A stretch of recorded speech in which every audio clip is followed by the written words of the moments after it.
the casting director wants you to do well.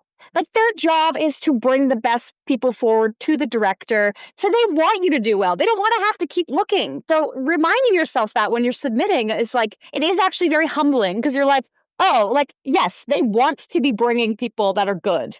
So like, it's so easy to be like, well, there's so many people submitting, it doesn't matter what I do. No, they're asking people to audition because they don't have anyone right now.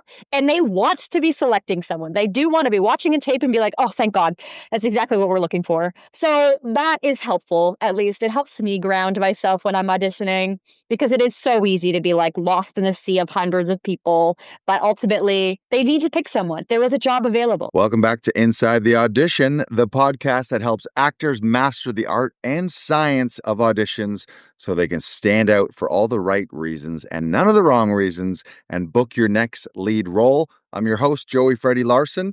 Be sure to connect with me on Instagram at Joey Freddy Larson.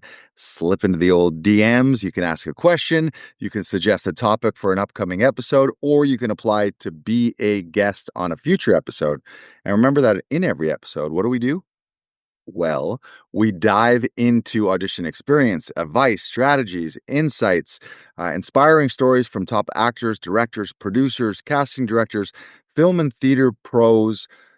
Whether you're an emerging actor or maybe you're a seasoned vet, this is your backstage pass to audition success.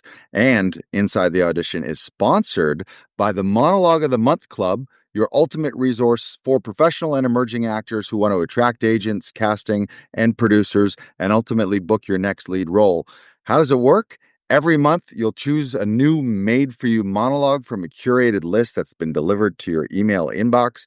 Then you're going to join weekly monologue jams, as well as monthly workshops where you can get professional coaching, personalized feedback, and collaborate with an international community of actors, so that every month you're going to have a new polished monologue that you can use to share on social, to attract an audience, to share with your agent, with your casting directors, with producers, and ultimately lead yourself to that next lead role. So the Monologue of the Month Club is your golden ticket to that next lead role. To start your journey on the way to your next lead role, go to monologueclub.com, monologueclub.com to join the Monologue of the Month Club.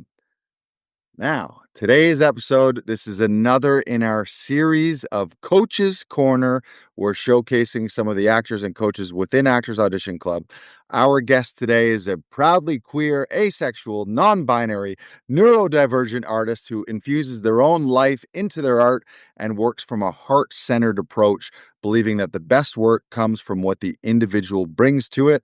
They've trained in musical theater at St. Lawrence College, also improv and sketch with the Second City.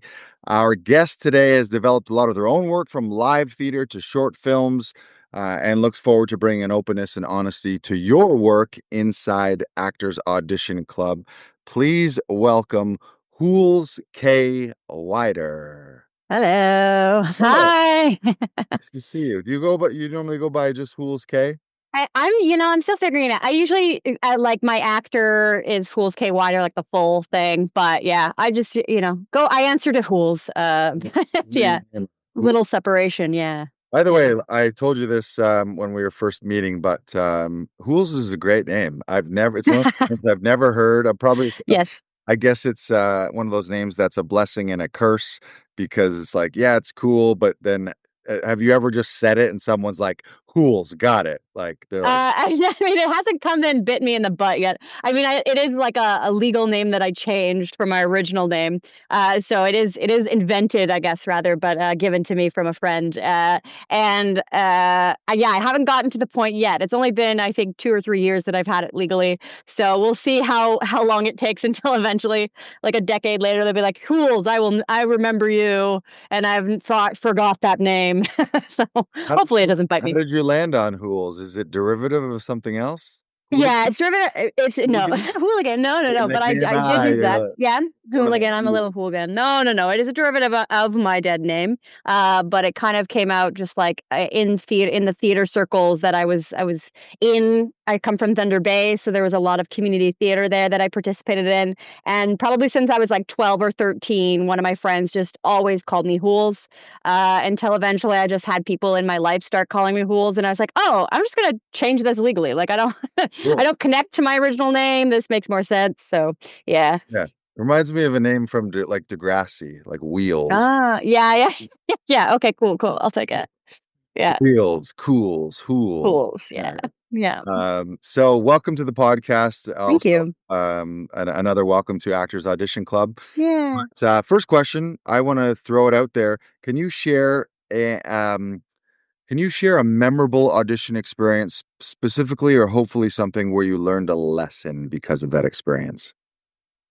Um I mean, I don't know if I guess it was just like it was probably I would think they're like a theater audition I went out for years ago, but it was that like you have to know your monologue so well when you're auditioning for theater to be prepared at for anything they're going to throw at you.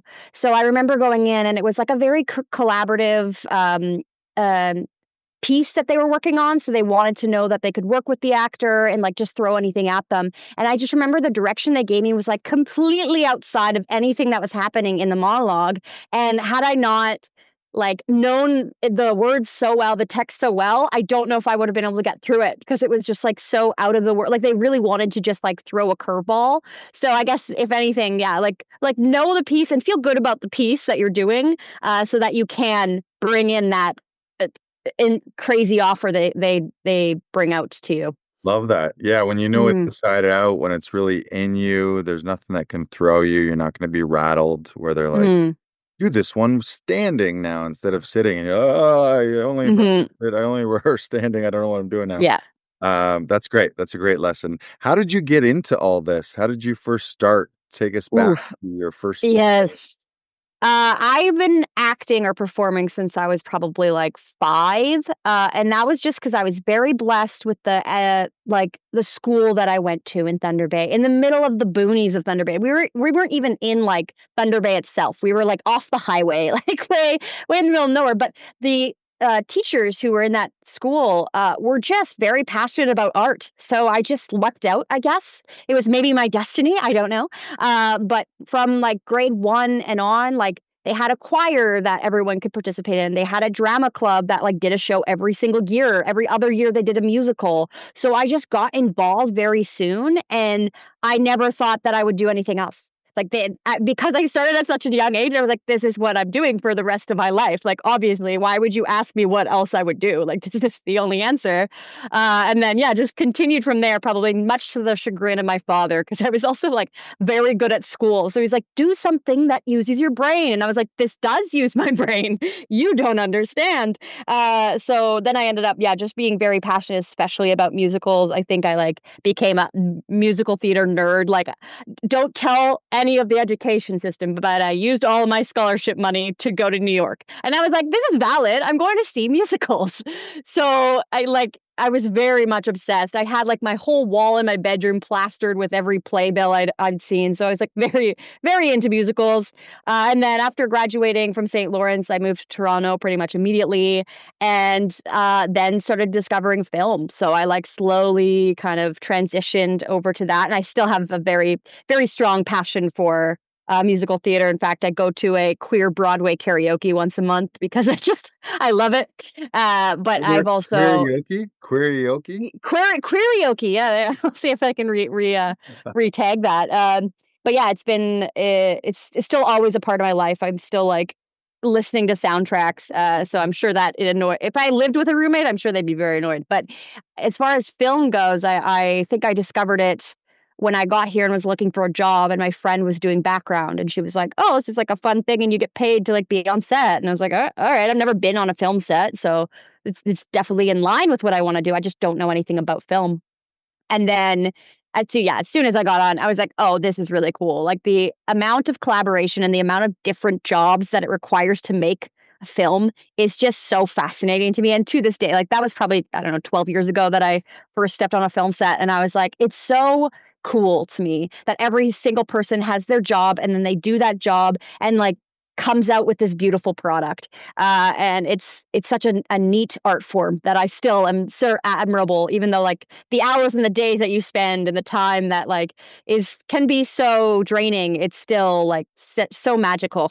And so I eventually decided to start, like, writing and producing film because I was like, well, no one's going to cast me in anything, so I'll just make my own stuff.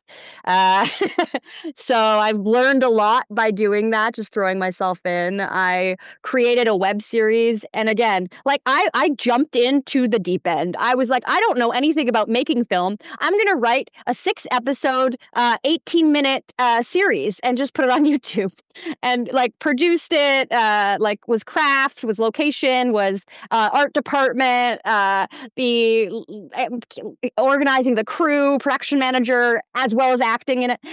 So it was a big thing that I still to this day don't know how I was able to complete.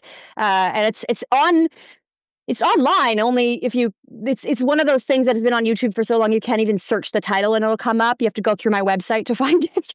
But it's still there. We have like 2,000 views. So and I felt that was a great way to just throw myself in, and really I haven't looked back or stopped I love doing that. it since. Hmm. Yeah, your passion for the industry and for the arts definitely bleeds through. So if Thank anyone you. listening, if anyone is wondering, is Who's all in? The answer is yes. What's your favorite musicals? You talked about. Oh gosh, yeah, I could go off. I mean, my favorite musical is definitely Into the Woods. Actually, as we're here, I'm like, it's literally sitting on my my desk right now. I love that musical so much. And then like modern musicals, I love The Heathers, which is based off of the movie from the '80s. I like, yeah, a lot of Sondheim, probably just like obscure, yeah, Company and little night music and any stuff that's also modern, like Six, the musical's great. Like just musicals, a lot of them. But yeah, Were your first role when you started at school? yes, yeah. I was little orphan Molly in the show Annie, and Nice. I was the tiniest little thing. I was probably 8 or 9, and I was like, "But I want to be Miss Hannigan," and they're like, "No, no, like." You're not gonna play Miss Hannigan, you're a child. And I've always wanted those, like, out here, loud, in your face roles. That's always what I've, like, really preferred playing. But yeah, that would have been my first musical that I Little did. Little Orphan Molly. Do you Yeah. remember any lines? Oh god, I probably, like, 12 lines. I had, like, 1 solo line in a Do you song. remember them? Do you remember Oh them? gosh. I wanna get a line from. I don't know. There's the like, you're gonna. She like pretends to be Miss Hannigan at one point in the song, and she's like walking across the street, strutting, and she's like, "You're gonna clean this up like it shines like the top of the Chrysler Building." Yeah, Love it. When's the last yeah. time you said those words? Oh God, probably when I was 10. Taking you back here. Yes. Yeah. So now you're in Toronto. Hmm. You started working with us as an audition Mm, coach, working with our clients in person. I did a session with the other day. That was yeah, great. You yeah, also have the opportunity to work with clients virtually. yep. When and how did you shift into helping other actors and working with other actors, or any directorial experience that you have? Talk about that. Yeah. So I was very tentative to go into that direction for a long time because I was like, I'm of the belief that like I don't want to be the smartest person in the room. I can always be learning. So when I think of like director, I'm like, they're the top. They know everything. They know what's going on. That can't be me. And so I just like shut it off for a very long time. And then I can't remember what incident that shifted that, but a few of my friends and I got together because we were like, it's probably near in the middle of the pandemic and things weren't happening, but things were opening up. And so we're like, well, how do we still work on our craft without like getting on set because that's not happening. So we started to do like a weekly scene study where we'd give each other scenes and just like work off each other. And I have this set up here. I have a camera. I've like almost my own kind of studio here. And so it just kind of worked out. And then we started just meeting every other week or so and working on scenes. And even it's funny because my friend that I do it with, Amanda Cordner, who's also a brilliant actor in Toronto, and she was even commenting on it when I mentioned doing the acting coaching for Actors Audition Club.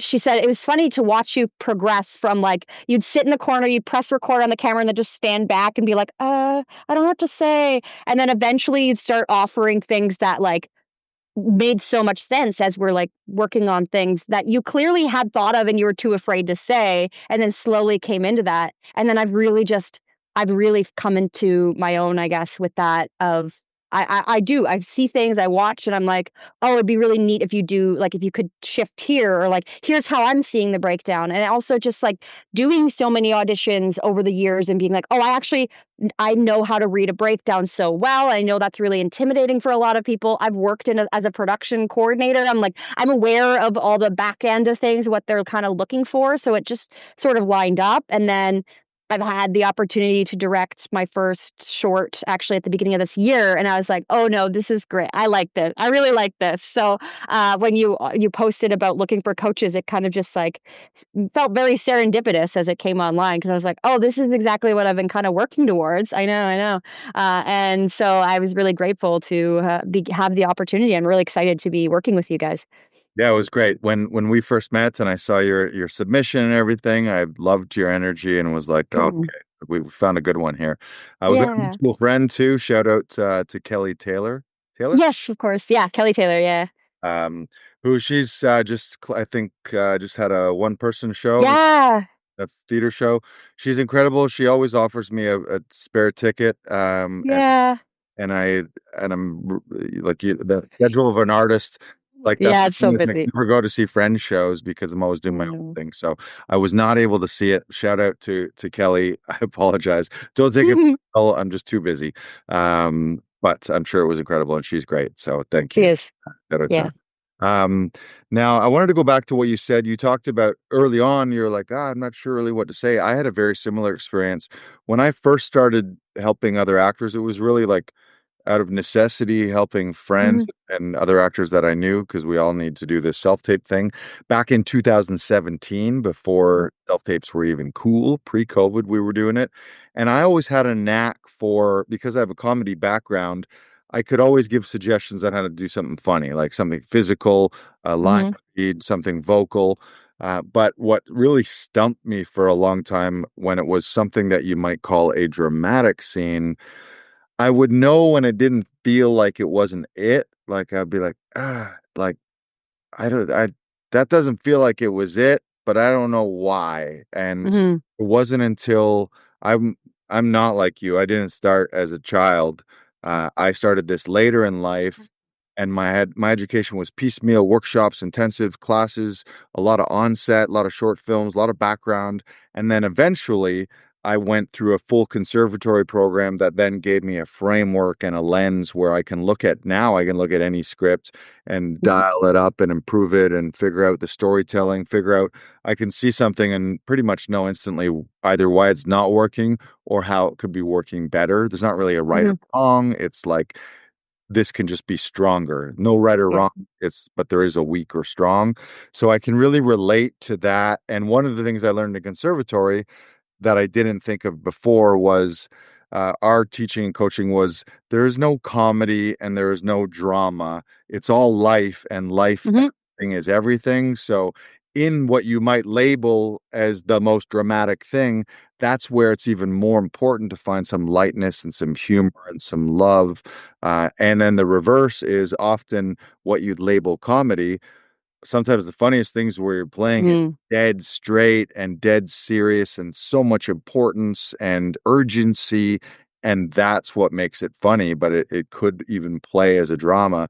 But the best stuff is, like, you think of a show like Breaking Bad or the Sopranos might be one of the best example where it's super mhm, funny but it's horrendous at the same time. People are getting killed.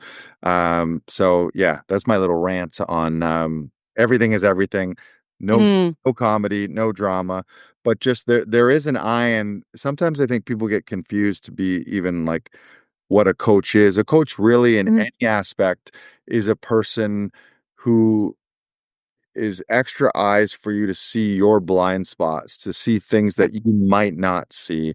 And that's essentially all I'm doing is the person comes into a session and we want to, if they come in at a 7, we want to give them a few creative ideas that might get them to an 8 or 9, Mhm. um, that they might look at, that they might not be looking at. Because I'm sure you know this, a lot of times we're actors were sometimes focused on the wrong thing. Like we'll watch a tape and be like, "Oh, I'm doing this thing with my eyebrow here," or "I don't like my how my hair is slightly out of Yeah. place." And what we should be paying attention to is the story beats Yeah. and we're telling the story and all those kind of things. So, um, yeah, that's that. No more Yeah, questions. I mean, no, no. I mean, I think that's great because it is that idea of like, as you were also saying, and you are constantly promoting as well. Of like you said, you just had a session with me yesterday, and that's so important. As even as a coach, like you should still also have someone being your eyes. Yeah, like of course, as a coach, I'm your outside eye. I'm able to provide like direction and ideas, but like as an actor, I'm like, wait, I don't know what this is. Like, even though when it's someone else doing it, it might be so clear. So being able to take yourself out of the equation and yeah, have someone else be there, regardless of like if you're a coach or not. Because it's almost impossible to direct yourself because you're Yeah. not outside yourself. Yeah, you Yeah. can the playback, but it's just there's this weird connection. Yeah. It's not unbiased where you have like Hmm. an outside objective eye looking at things. What's your favorite thing about working with actors? Or yeah, let me ask that question, then I'll ask the follow-up. Yeah, I think my favorite thing is that every single person is going to bring themselves to a character, and that's why it's so neat to be even when you're in and like if you can do the same scene as someone and watch how they do it versus how you do it, and it's not as like a competitive thing. It's just like how am I bringing out you in this because that's what sells or what compels us to watching something. Like we're seeing that actor live through these moments, how they would live through these moments, and it's going to be individual to each person. Like the person who's selected for the role is because their own individuality is on the character, regardless that it is a character that's been written and yeah, they have their own backstory, but each person is going to bring something different to that. And I think that's what's so cool about working with different people. And like if you're doing the same tape as someone else, it's going to be a different take. You're not going to be able to like mimic what they're doing, or you can, but it's not going to be very good. So yeah, I guess yeah, it's just the individuality of it all. I love that. What are some things, do you have some favorite things that you look at or some common things that you feel you've been able to help actors with? Like, are there common mistakes or oversights or just some go-to? Like, I have a few, like, there's always a easy thing is a moment before button that instantly you add those, it makes the scene come to life more.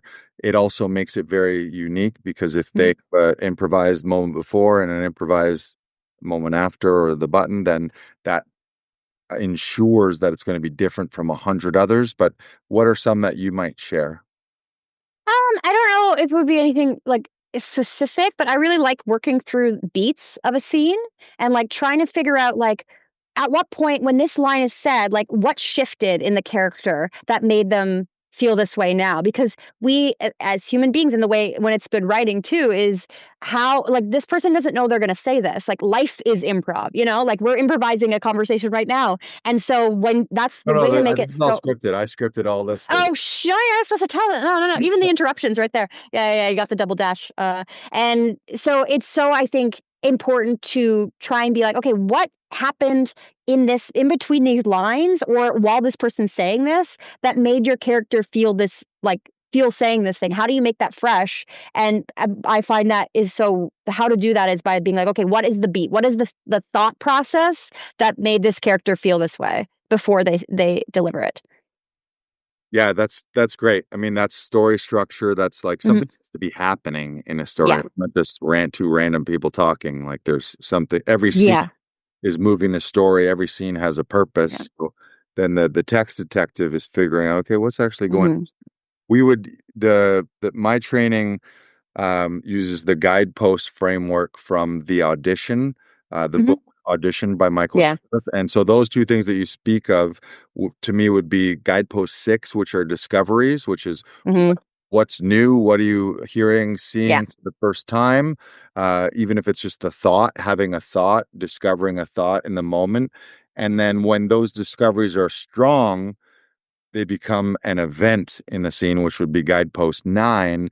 And an event is when something new is so strong that it changes either all the characters or at least one character. Like once that has happened, Yeah. once those words have said, everything is different from now on. Mhm. So that's a great way to Mhm. break down a scene. And if you don't do that, yeah, you could people like I've seen actors who do they say the lines and I believe them and they look amazing, but the scene just doesn't have the like, Mhm.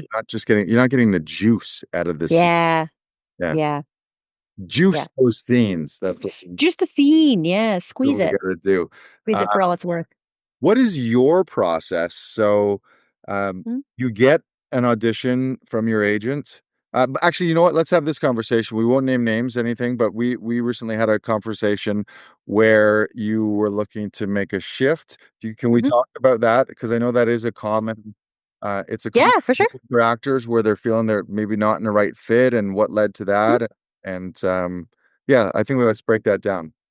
Yeah, for sure. I mean, I like for me, I it's complicated because when you think about your relationship with your agent, it's very like it's important to be on the same page, I think. And I really went into this year with a new mindset. It wasn't like a New Year's resolution or anything. It was just like, okay, I'm at this place right now where I'm kind of shifting what I'm like doing for like work, like money, and making sure that I can live in my apartment. Whereas it is changed in the last few years where it's been very stable, very much like this is the thing. And so while I'm doing that, how can I include more creativity and how can I upgrade to the next level of my career? And I don't think I've really ever had that moment in my like I've just always been kind of being like, okay, what's just the next thing, the next day at a time. Whereas now I'm kind of like, okay, what do I actually want though? What do I want as an actor for this year? What do I want to achieve? And so I just felt that I was able to relay that to my agent at the time and say like these are the things I'm looking for. And I followed up by being like sending her new scenes that I had done, sending her new headshots that I had done, even just inviting her to shows I was doing, and I wasn't getting any response back. And I realized that all agents are going to work differently. And I think sometimes, again, like you're saying, you're an artist, you're doing so many things, and maybe it's just like I wasn't the priority to be participating in that two-way conversation. And her and I had a very good conversation after when we like closed out our relationship and we really still care and respect each other. It was just like, okay, I need someone who's going to be running on the same track with me right now. And I can't be waiting for you to catch up. And she fully like agreed and admitted her lack of participation in my career. And we both kind of saw that on the same page. So it's like, okay, well, I need this to come to a close. I'm not going to just like wait around, and then I can go forward in the next step of my career. So now I'm doing the agent search, but also doing a lot of like introspection on what I can do and what I can work on before I even get into that. Yeah, it's so important that that relationship just feel like a healthy relationship. Yeah. And sometimes it feel this like weird, like passive aggressive, or I don't want to step on any toes, or am I bothering Hmm. them? And the main thing, you want to be on the same page with clearly defined goals. Like again, like any other relationship, that this is a good match. I'm getting what I want, you're getting what you want, and it's symbiotic, not Hmm. weird. And I know that a lot of actors, they'll have fear over leaving, but it's like fear of leaving a relationship that That isn't working. not healthy, and Hmm. there's something better for you out there. So it's like, well, I'd rather be with someone rather than the love of my Yeah. life. Like, yeah, Yeah. the love of my life would be amazing, but for now I got this guy. Like, Yeah. it's yeah, and I think so kudos to you for having the courage to do that, but I think it's something that every actor does, and that's going to be real personal too. I think Mhm. like some agents are like, well, yeah, no, don't send me emails with all your stuff. I got 100 clients. I'm not Yeah. but they would still know what you want and how to Yeah. use you, and they're still submitting you and all those things. So congrats on that. Now, getting Thank back you. to the first question that I wanted to get to was, when your agent or when you find a breakdown, when you get offered an audition, what is your checklist, or like what's your modus operandi from getting it, Mm. reporting it?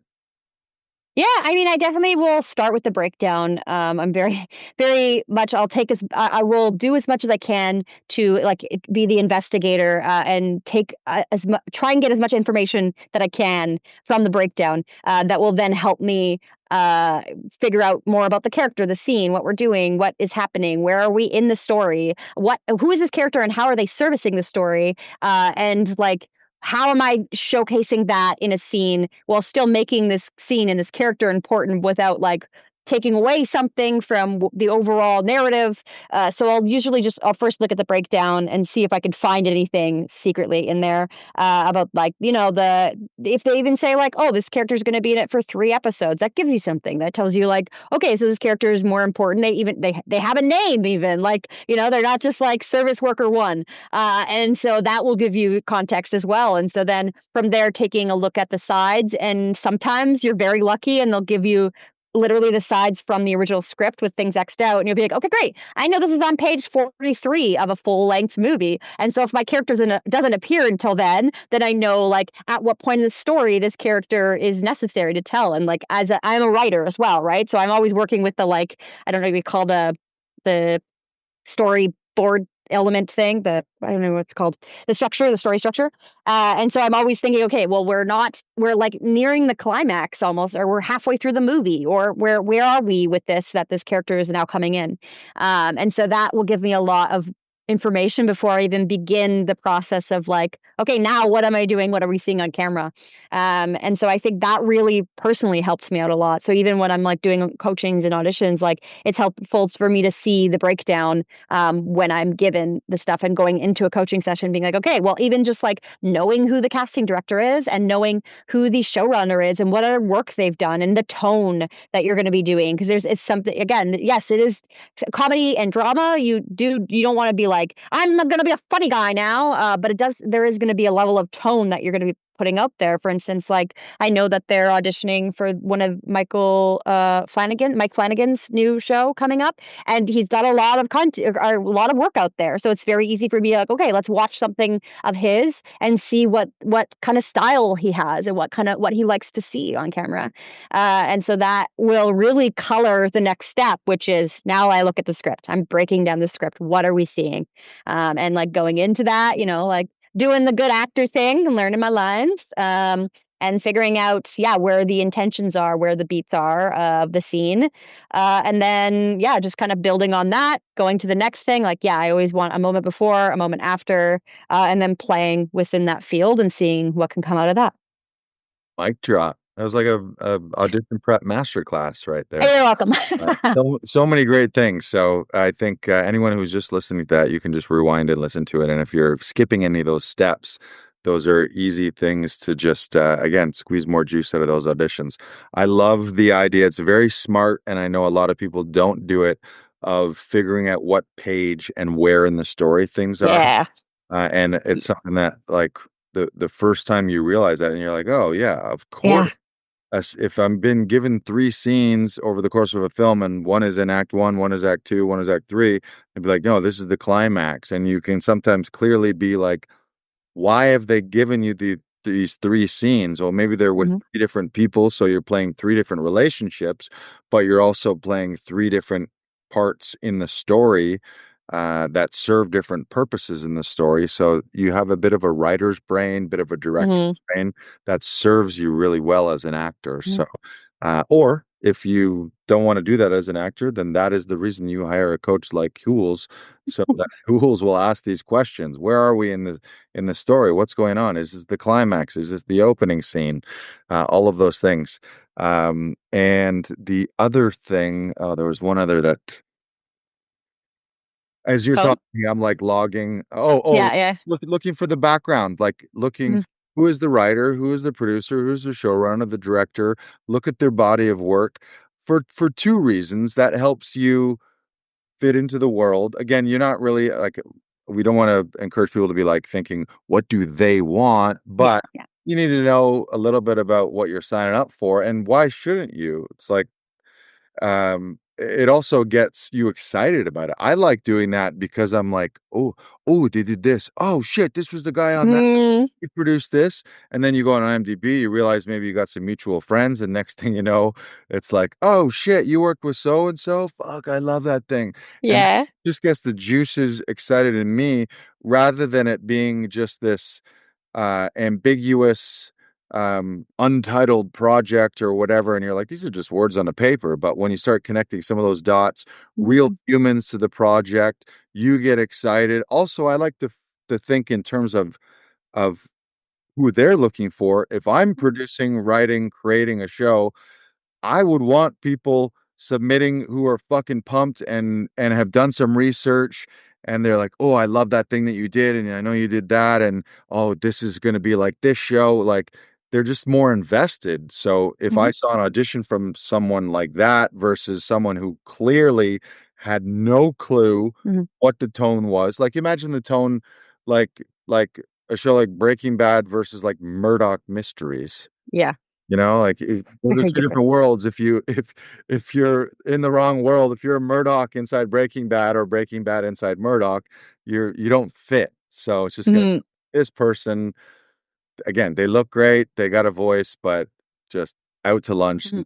clue. Like what show are you even in? So Yeah, yeah. I love that. Like those two things is just little Mhm. things that elevate elevate the performance. Anything else that you want to share from auditions? Any tips?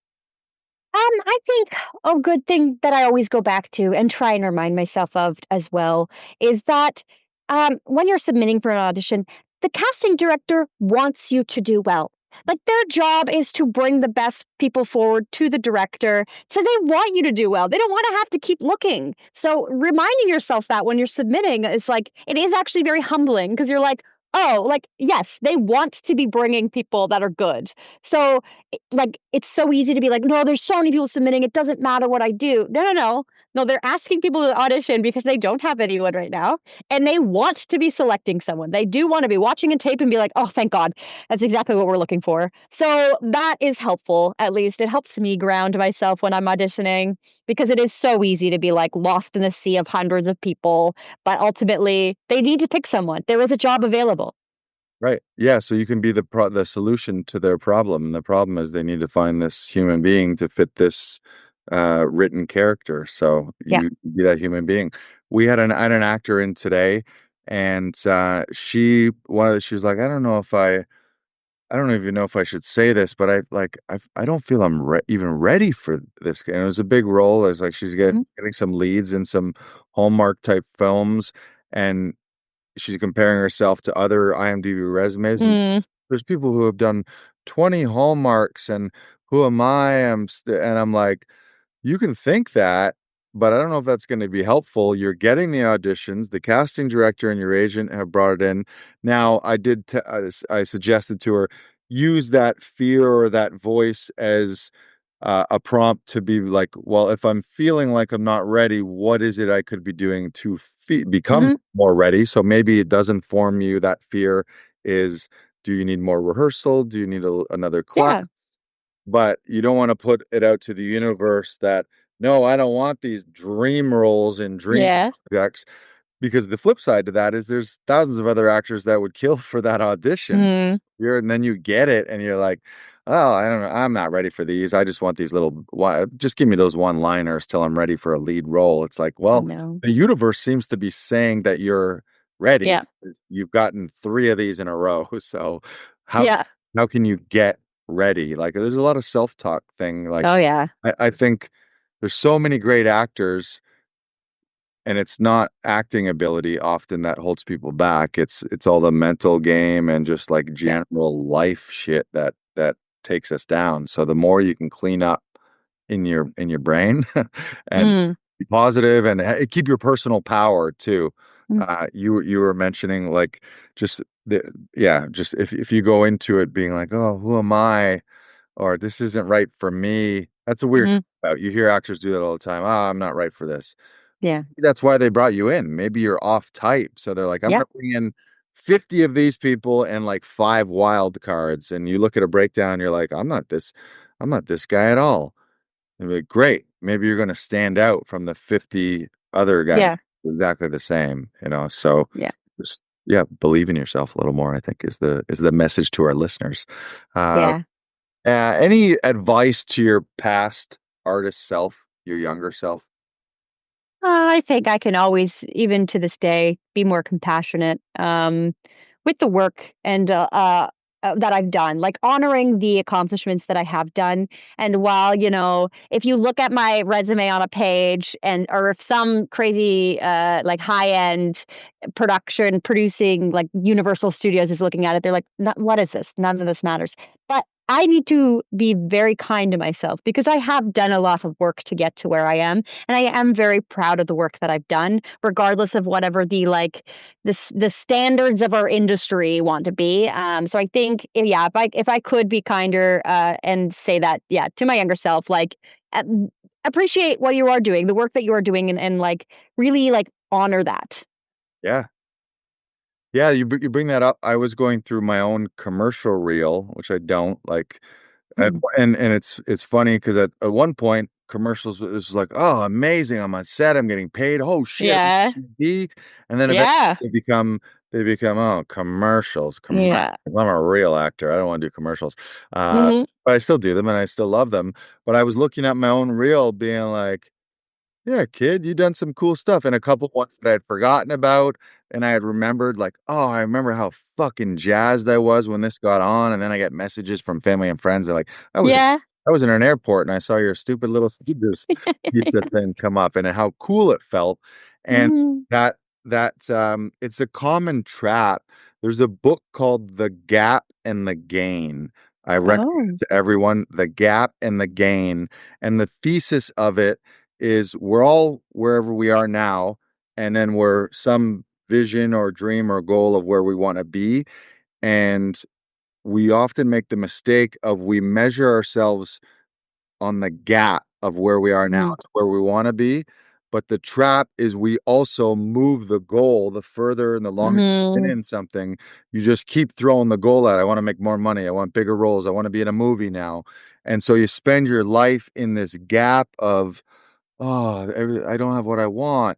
Rather than the people who spend their more of their time in the gain, they look how far I've come, look how far I've accomplished, the gratitude of look at everything I have versus the gap. And so Mhm. the thesis is spend more time in the gain versus the gap. And if you stay in the gap, you just have a miserable life.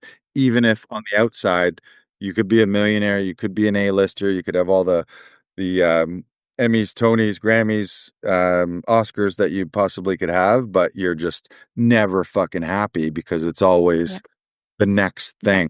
So yeah, it's so huge to do that. Mm. Where can people connect with you? Yeah, probably Instagram is probably the best. I'm Hook Slay Bay. Uh, I'm just going by that. Or you could check out my website, I guess. I think I have my contact info on there too. It's just hoolskay.com, Great. which might be easier to remember, but We'll connect it in the show notes as well. So we're gonna wrap it up. We're gonna bring this audition ship back into port here. Thank you so much for being with us. thank Thank you. you for sharing your unique journey. Again, love your energy, love your enthusiasm. I think you're a fantastic human. Clearly an artist and an actor, and also a great coach. So I really appreciate you working with us and working with our clients. You can book Hools online when you book a session.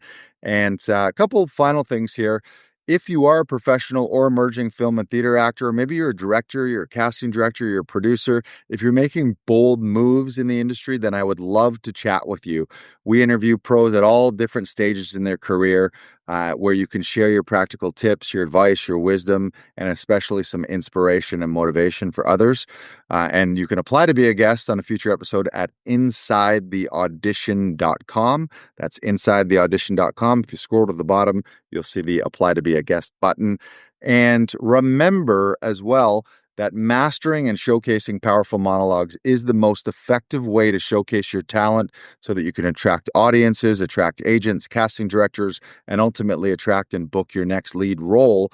And you can get started with us at the Monologue of the Month Club at monologueclub.com, because every audition is a potential opportunity to not only showcase your unique talents to the world, but it could be your opportunity to land that next life-changing role.